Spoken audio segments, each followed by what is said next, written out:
매년 이맘때가 되면 연말이 되면은 그 해에 가장 많이 검색되는 단어 또 그 해를 대표하는 문장 아니면 표현들을 고르곤 하죠.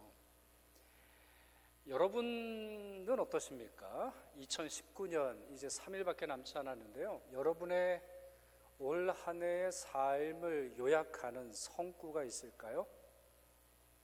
어떤 성경 구절이 여러분의 올해의 삶을 가장 잘 표현합니까? 아니면은 저희가 살아가는 이 북미, 미국과 캐나다, 그리고 대한민국, 이제 요즘에는 대한민국을 조국이라고 부르면 조금 문제가 생기더라고요. 조국으로 부르지 못하는 무슨 의도가 있는 것이 아닌가 이러한 질문을 받게 되는 안타까운 현실이 우리 가운데 있는데요. 여하튼 대한민국 아니면 뭐 북한, 캐나다, 미국을 생각할 때 여러분은 어떤 성경 구절이 떠오르세요? 저는 사사기 말씀이 떠오르는데요. 사사기에 이런 말씀이 있습니다. 사사기의 마지막 구절인데 그 말씀이 이렇게 되어 있어요. 그때에 이스라엘의 왕이 없으므로 사람이 각기 자기의 소견에 오른도를 행하였더라. 여기 이제 그때에라고 되어 있어요. 짧게 보시면 이 그때라고 하는 것은 사사 시대의 마지막 때를 말하죠. 사사 시대의 이제 말기 현상을 의미하는 거고, 또 더 넓게 보면 사사기 전체를 말해요. 사사가 등장했던, 다시 말해서 여호수아가 사망하고 나서 사무엘이 등장하기 전까지 이 역사를 표현하는 거죠. 그러면 그때 무슨 일이 있었어요?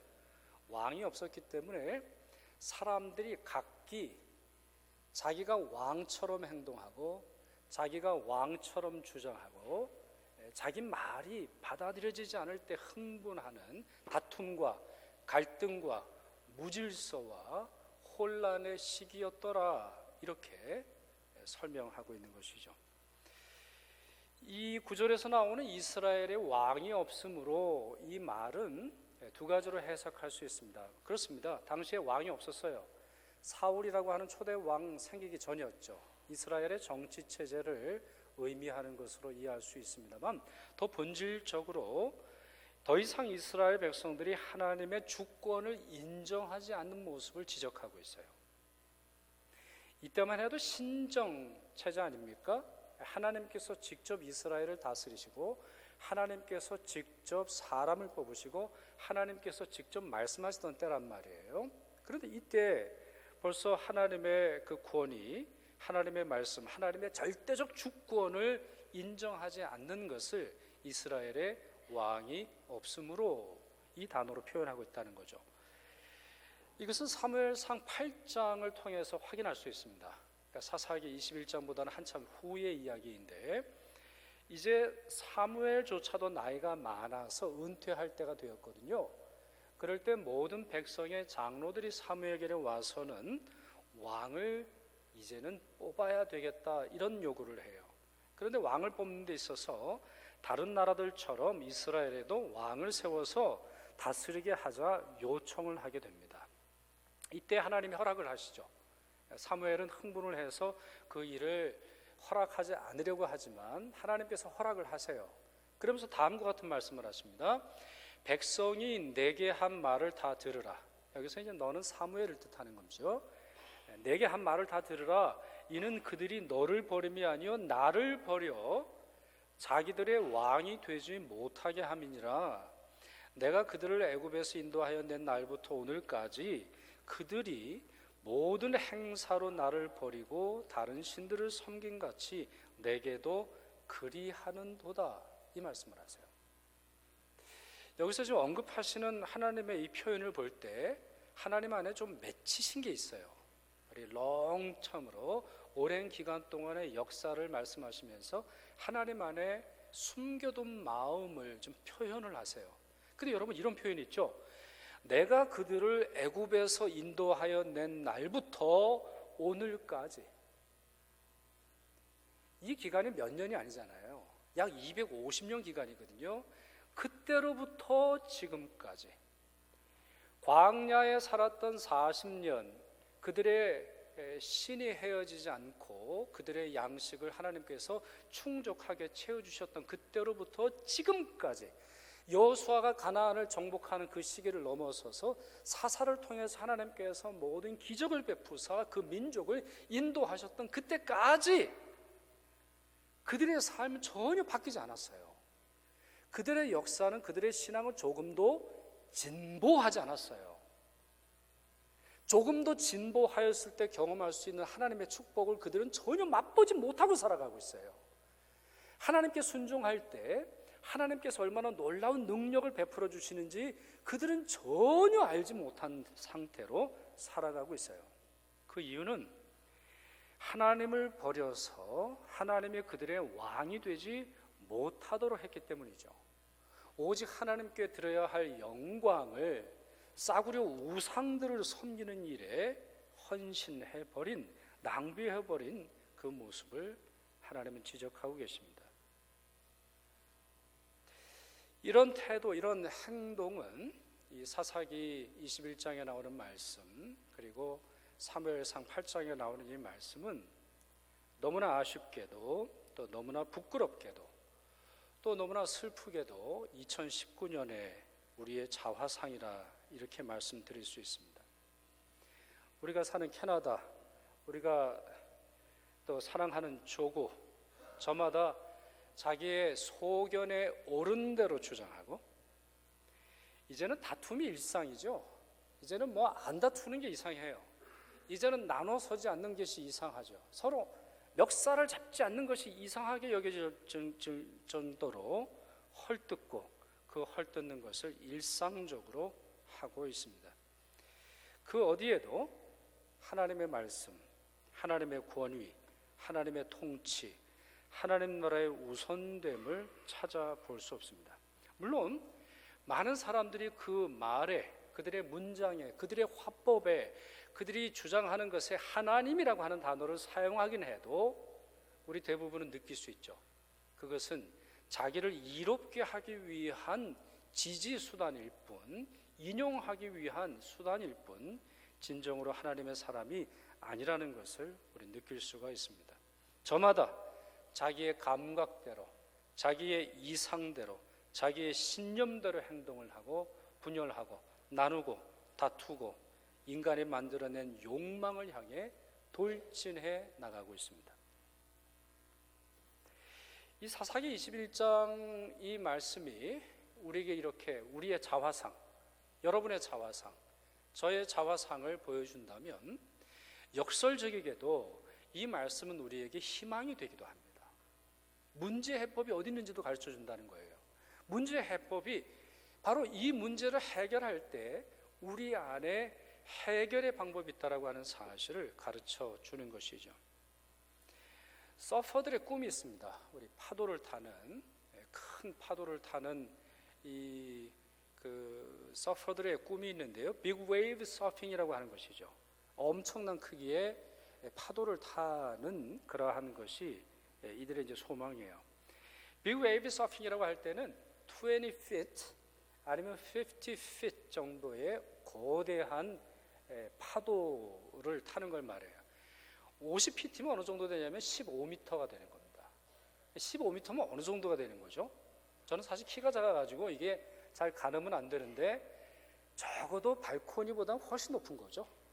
저희 건물의 천정까지는 아니라 할지라도 한 3분의 2까지는 돼야 되지 않을까 싶어요. 그 정도 거대한 파도를 타려고 하죠. 이런 큰 파도를 타려고 할 때는 일반적인 보드로 할 수 없어요. 라이노 체이서라든가 아니면 빅간, 벌써 이름이 희한하잖아요. 라이노 체이서, 그 코뿔소를 추적하는 사람, 아니면 이제 빅간즈, 엄청나게 큰 총으로 불려지는 아주 빠르고 크고 균형을 잡기에 좋은 보드를 필요로 합니다. 왜냐하면 이 빅 웨이브 서핑은 위에서 타는 게 아니라 밑에서 타는 것이기 때문이죠. 빅 웨이브 서핑은 정점을 공략하지 않아요. 높은 곳을 공략하지 않아요. 물론 그렇게 했을 때 사람들이 더 박수를 쳐줄 수 있겠죠. 여러분 15m의 파도에 위에서 보드를 탄다고 생각을 해보세요. 그럼 사람들이 얼마나 잘 보이겠어요? 얼마나 많은 박수를 보내주겠어요? 야, 대단하다. 갈채를 보내고 칭찬을 해야 될 것입니다. 그러나 빅 웨이브 서핑은 밑으로 들어가야 돼요. 위로 올라가는 것은 추락하는 자리고 밑으로 들어가야 합니다. 거대한 크기의 파도가 커브를 만들어서 몰아칠 것 같지만 그 중심 부분에, 그 밑부분으로 들어간다면 안전하고 고요하고 평안하게 해안가 쪽으로 나아갈 수 있습니다. 신앙의 자리도 이렇습니다. 삶의 핵심도 여기 있다고 보여줄 수 있어요. 내가 왕이 되려고 할 때, 내가 높은 자리를 차지할 때, 내가 누구보다 더 우선하는 삶을 살아갈 때 그것을 세상 사람들은 복된 자리, 승진의 자리라고 부르겠지만 우리에게는 아닙니다. 우리는 하나님을 높이고 나는 하나님 밑으로 들어가야 합니다. 네, 그렇습니다. 하나님과 우리와의 위치가 핵심입니다. 누가 앞서느냐, 누가 뒤에 오느냐가 신앙의 핵심입니다. 아주 쉬운 일뿐만 아니라 우리 인생에 닥치는 거대한 파도와 같은 때에 이 진리는 반드시 필요합니다. 우리가 앞서려 할 때, 우리가 왕이 되려 할 때, 우리의 지식, 우리의 경험을 앞세울 때 하나님과 상관없는 열정, 하나님과 상관없는 열심으로 하나님의 도움을 강요할 때, 기도든 예배든 헌금이든 봉사든 자기의 욕망을 추구하고 성공시키기 위한 수단으로 사용할 때 우리는 곤두박질 치도록 되어 있습니다. 오늘 저희가 읽은 이 말씀은 다윗이 블레셋과 전투를 벌이는 그 내용을 우리에게 알려주고 있습니다. 다윗이 왕이 되죠. 왕이 되고는 첫 번째로 하는 것이 예루살렘 성을 점령하는 겁니다. 이 예루살렘 성은요, 마치 우리 몸에 가시가 박힌 것처럼 우리 몸에 이렇게 발바닥에 이렇게 생기잖아요. 찌르는 거. 아주 그 작은 것이 우리 몸을 괴롭게 하는 것처럼 이스라엘은 가시였습니다. 왜냐하면요, 여호수아도 이 성을 점령하지 못해요.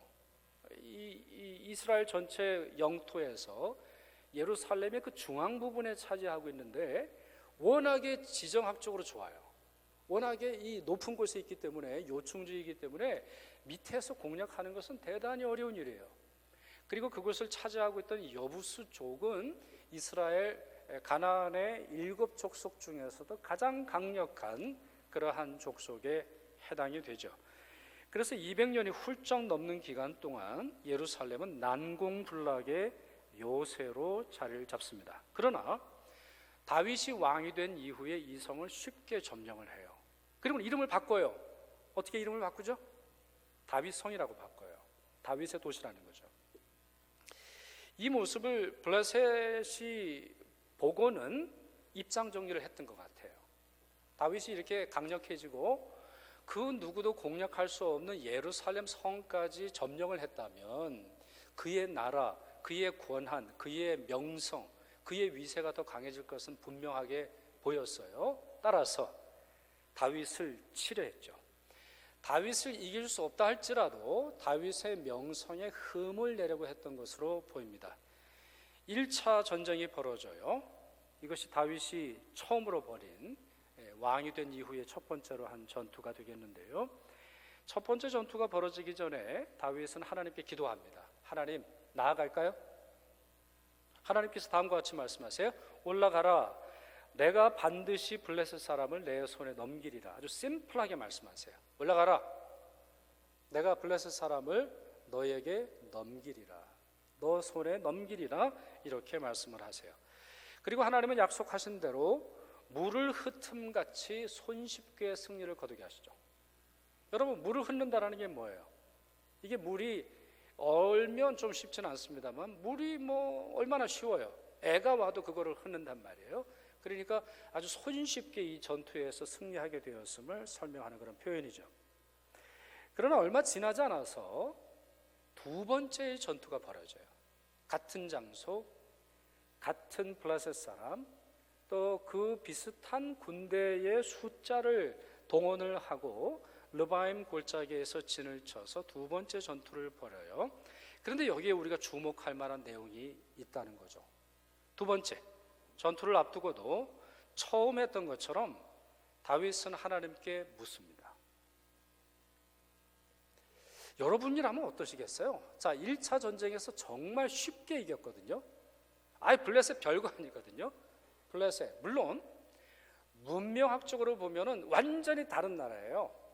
사울 때 어떤 일이 있었냐면요, 사울 때 블레셋과 전투뿐만 아니라 전쟁을 벌일 때 칼과 창은 오직 사울과 그 아들 요나단만 가지고 있었어요. 왜냐하면 당시만 해도 이스라엘엔 철공이 없었어요.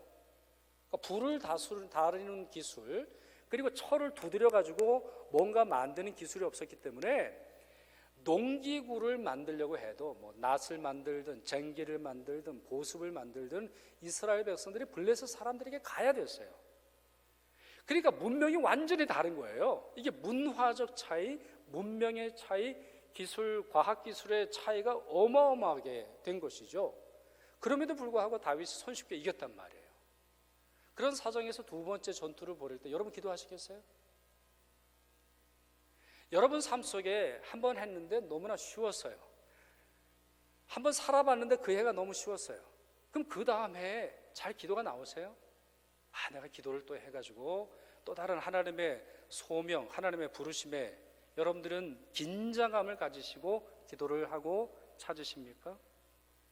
다윗은 그랬다라는 거예요.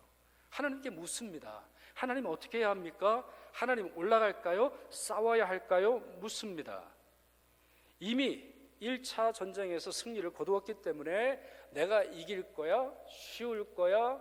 여러분, 이 전쟁 아무것도 아닙니다. 우리가 그냥 막대기만 들어도 이길 겁니다. 그는 정치적 발언을 하지 않아요. 그는 다시 기도하고 있어요. 그럴 때 하나님이 다음과 같은 말씀을 하시죠. 23절, 24절 우리 같이 읽겠습니다. 다윗이 여호와께 여쭈니 이르시되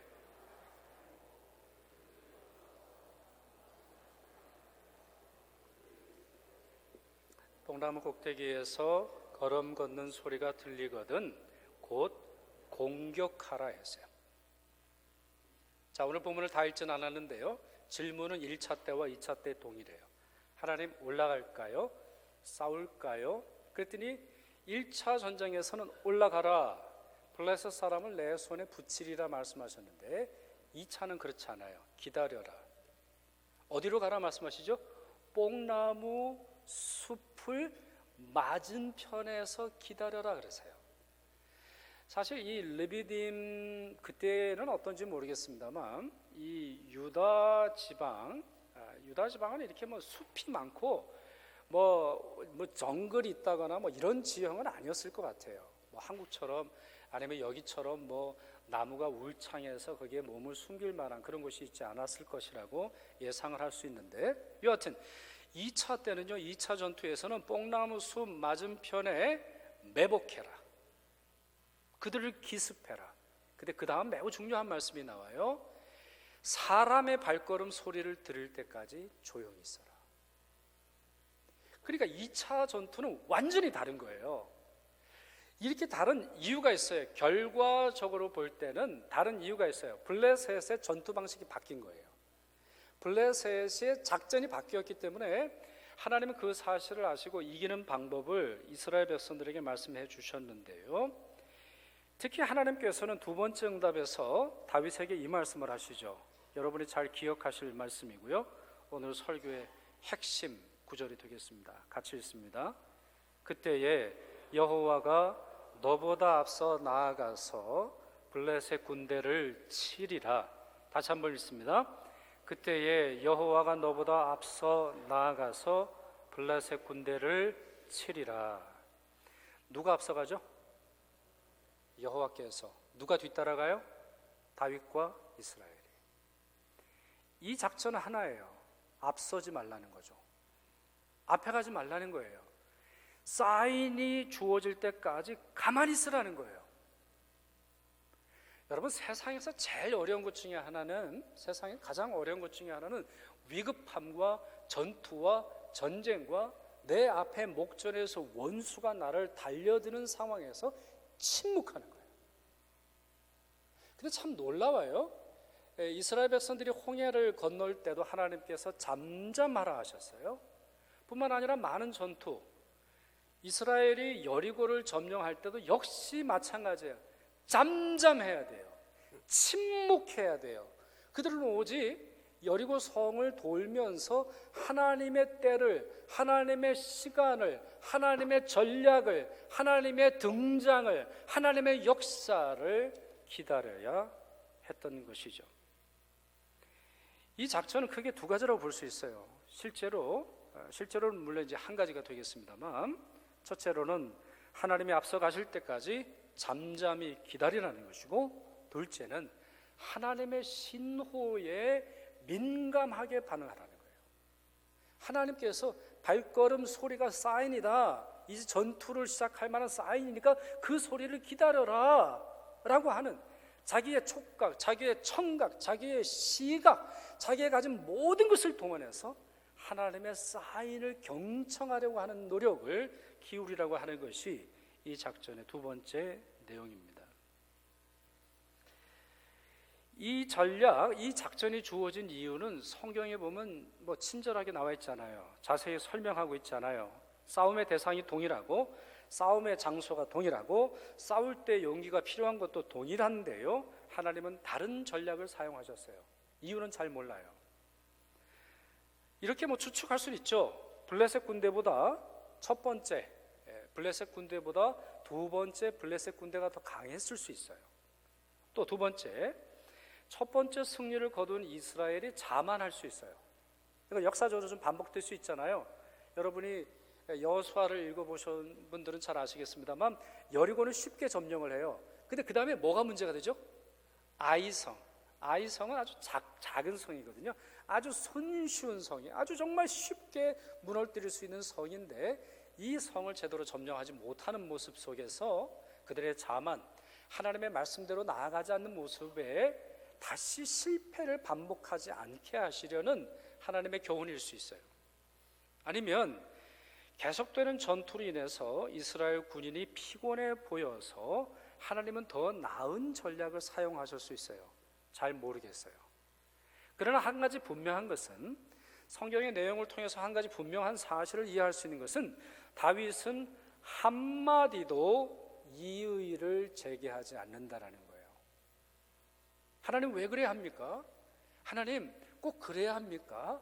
지금 백성들의 용기가 대단하기 때문에 지금 밀고 올라가면 됩니다. 하나님께 주장하지 않아요. 명령하신 대로 하죠.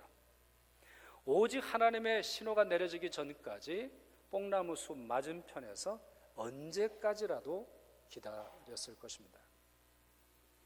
자, 다윗의 모습이 여러분 상상이 되세요?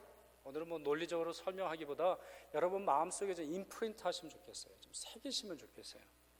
다윗은 싸우기 전에 기도했어요. 오직 하나님의 사인, 신호를 기다렸어요. 그리고 그 신호가 떨어지자 그는 조금도 지체하지 않고 전투를 벌이고 있습니다. 그 결과가 25절에 나오죠. 이 말씀도 같이 읽습니다. 이에 다윗이 여호와의 명령대로 행하여 블레셋 사람을 쳐서 게바에서 게셀까지 이르니라. 이제 2019년을 보내야 할 때이죠. 2020년 맞이해야 할 때인데요, 이때 주님께 간절히 기도하시는 여러분들 되시길 바랍니다. 주님께서 당장이라도 싸우라면 그대로 하시지만, 주님께서 뽕나무 숲을 맞은편에서 조용히 기다리라 말씀하시면 그대로 하세요. 때로 하나님의 섭리가 지체되는 것처럼 느껴져서, 하나님 내년까지 또 기다려야 합니까? 이러한 마음을 품으신다 할지라도 기다리세요. 하나님은 지체하지 아니하세요. 중요한 것은 하나님이 여러분 앞서 가시는 거죠. 하나님보다 앞서 가지 않도록 나 자신이 절제하는 것입니다. 오늘 성가대가 부른 찬양이 있죠. 제가 가장 좋아하는 찬양 중에 이제 하나인데, 가사가 이렇게 되어 있죠. 제목이 이렇게 되어 있어요. 주 은혜가 나에게 족하네. 여러분 올해 어떠세요? 주의 은혜가 여러분에게 충만하십니까? 그렇게 해주시면 되는 거예요? 하나님 됐습니다. 충만한. 그거면 감사하죠, 하나님. 네? 저 족합니다. It's enough. More than enough. 하나님 족합니다. 이 고백이 나오세요? 나오셔야 되는데. 네, 나오시리라고 예상을 하고 질문을 한 건데, 가사의 첫 부분이 이래요. 우리 찬양을 한 번 더 할까요? 이 찬양 제가 한 수십 번 듣는 찬양이거든요. 힘들고 어려울 때 이거 틀어놓으면요, 그러니까 여러분 오늘 이제 녹화가 됐을 테니까 하여튼 계속 들어보세요. 얼마나 가사가 절절한지. 가사가 이렇습니다. 나의 약함이 주 앞에 온전히 드러나고 나의 약함을 주 앞에 겸손히 앓을 때 주의 능력으로 강하게 되리.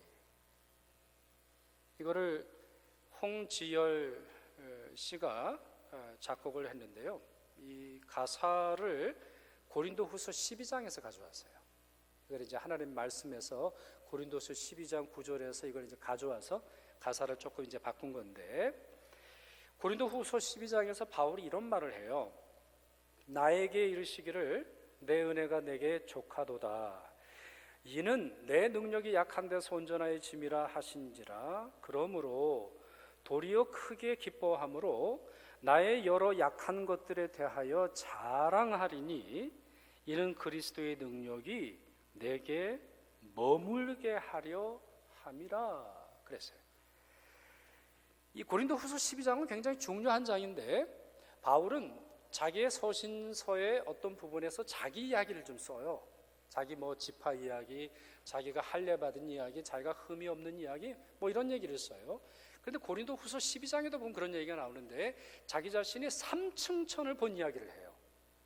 그러니까 이건 너무나 놀랍고 신비하기 때문에 내가 보았다 이렇게 말하지 않고 누가 보았다 이렇게 3인칭 화법으로 이 표현을 쓰죠.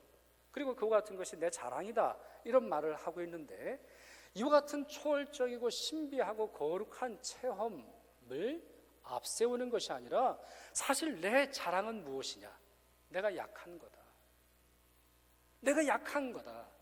내 몸이 약한 게 난 자랑이다. 내 경제적 수준이 약한 게 자랑이다. 사회적으로 냉대받는 것이 내가 자랑이다. 핍박받는 것이 자랑이다.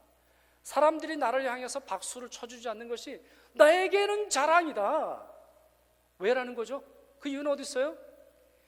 만약에 그것을 내 자랑으로 여기고 내 힘으로 여기고 사람들이 쳐주는 박수갈채와 내가 신비한 음성을 듣고 신비한 것을 보고 말함으로 칭찬하는 것이 내 자랑으로 여겼을 때 자기 자신은 고꾸라지는 거죠. 족한 은혜가 아니라 잠깐 주어졌다 사라질 만한 은혜가 자기가 그것밖에는 되지 않는다라는 것이죠. 그에게는 자기 안에는 머무는 은혜가 있다고 고백을 해요. 그리고 그 머무는 은혜는 자기의 약함을 통해서 그리스도께서 강해지시는 것이죠. 자기의 겸손함을 통해서 자기의 무능함과 무력함과 무기력함을 드러냄으로 말미암아 예수 그리스도가 강해지시고 예수 그리스도의 능력과 권세가 임하는 것이야말로 자신 안에 있는 진정한 기쁨이요, 진정한 행복이요, 진정한 자랑이요, 진정한 은혜임을 선포하며 고백하고 있습니다. 주님의 은혜가 필요한 여러분, 이 말씀처럼 또 다윗처럼 여러분이 주님의 도움 없이는 한없이 약한 존재라는 사실을 고백하시길 바랍니다. 주만 따라가시길 바랍니다. 기도하십시오. 주장하며 기도하지 마십시오. 명령하는 기도가 아니라 겸손하게 주님을 높이는 기도를 드리십시오. 이 시간 우리 같이 한번 기도하는 시간 가졌으면 좋겠는데요, 오늘 우리에게 주신 이 말씀의 다윗의 모습을 마음에 새기기를 바랍니다. 뽕나무 숲을 맞은편에 기다리는 것이 쉽지 않죠. 강한 무기를 들고 오는 공격하려고 하는 블레셋 앞에서 자기 몸을 숨기는 것조차 쉽지 않은 상황이죠. 그는 오직 주님의 신호가 들릴 때까지 인내하며 기다려야 됐습니다. 2020년 어떤 일들이 기다리고 있습니까? 2020년 1월 무엇이 여러분 삶을 기다리고 있습니까? 그럴 때 하나님은 여러분보다 앞서 가실 것을 믿으며 기도하시기 바랍니다. 그리고 여러분을 평안과 기쁨으로 인도하시기를 소망하시면서 다 함께 기도하겠습니다.